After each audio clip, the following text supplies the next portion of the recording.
Hey there, Grumpy Old Fart here. Due to YouTube's changing quote-unquote community standards, I created a channel called Grumpy Old Fart over on Rumble, a free speech alternative to YouTube. You can see all of my stuff over there, including my political and social commentary, as well as my current events videos. The links to my YouTube and Rumble channels, as well as links to let you order my books, are in the description of this video. If you enjoy my content, please like, share, subscribe, and comment. I welcome your comments, even if you disagree with me. Now, on with the video. Hey there, Grumpy Old Fart here. I'm doing a Recon role-playing game story called Moroccan Mayhem. And this is a continuation of the Recon game my friend Larry was running. This is a continuation of The Ledger.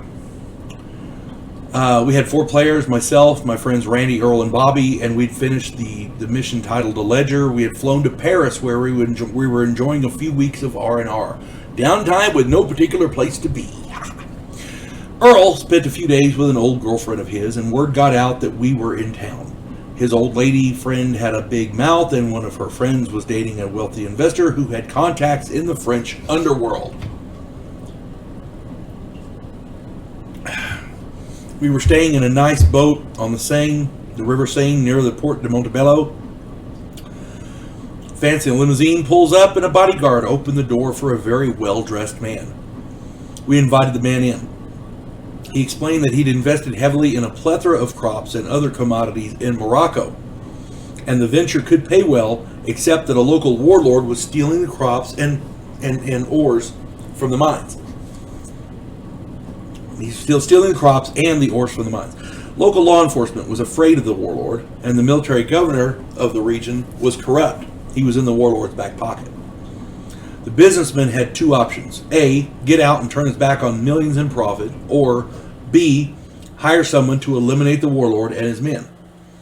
We had a reputation for getting things done, and he offered us $50,000 each to do the job. We negotiated it up to $150,000 each. He was to provide a charter plane to Marrakesh where we could stage our operation. He had given us a bit of leeway as to how we got it done. He just wanted the guy out of the way. Once we landed, Earl got us hotel rooms under assumed names. Bobby and I started collecting the gear we would need for the operation, while Randy then began collecting intelligence on our target. Turns out, the warlord had about 60 men, and they were all seasoned killers. They were well armed and ran their little corner of Morocco with an iron fist. Bobby had contacts in the black market, and between arms dealers and Uncle Buck, the arms dealer in the book, we had all of the arms and equipment we needed. Most of them at extremely reasonable prices. Randy took photos of the warlord and his encampment, which turned out to be an old plantation. He had detailed layouts of the camp along with patrols, weaponry, and supply chains. We knew what went on and when it happened and who did it.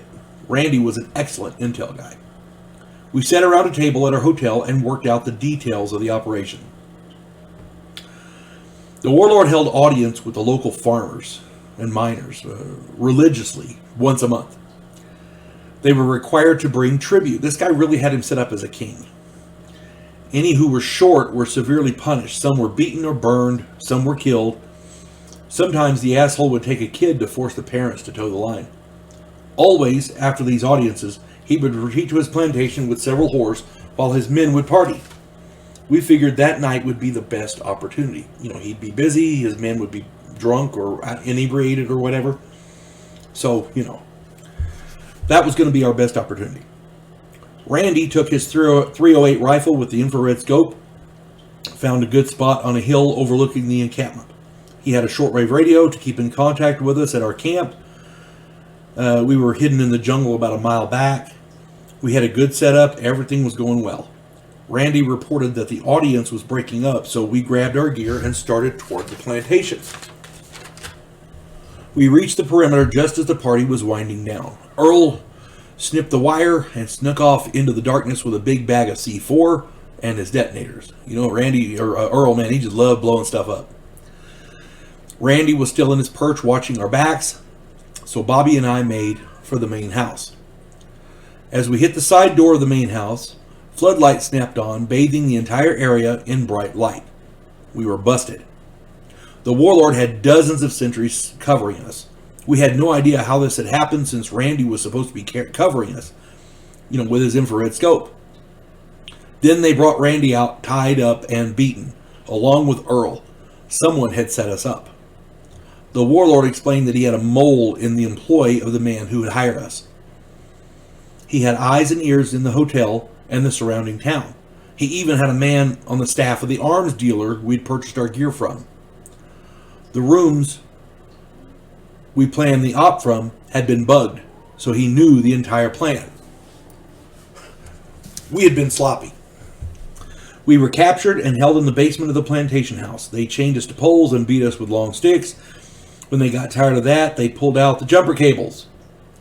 They fed us bread and water. It was 2 weeks before we had an opening to escape. Bobby jumped a guard and used his chain to kill the guy. He took the keys and freed us. We had to carry Randy while Bobby covered us with the guard's rifle. We did make our escape. We made our way through the jungle to a small town where we stole a car and drove back to Marrakesh. From there, we arranged a charter flight to Malaga, Spain, where we all needed medical attention. Randy especially. They really worked him over. They caught him up on the hill. Apparently, he put up a fight, and they really worked him over good. We were not done with the job, but we needed to regroup and come up with a new plan. So, we ended up in hospital in Malaga, Spain. And the story will continue. Trust me, my friends. The story will continue. Hope you enjoyed that. You folks have a good day now. God bless one and all. Devo Poland, a scientific representative of a pacifist race called the Gandhiri, is sent away as an exchange officer. His objective, to learn the one skill his species never developed, to fight. And he's sent to learn that skill from the one species who does it better than any other in the galaxy, humans. If you like science fiction with an upbeat military tone, check out my novel, Vanguard 1.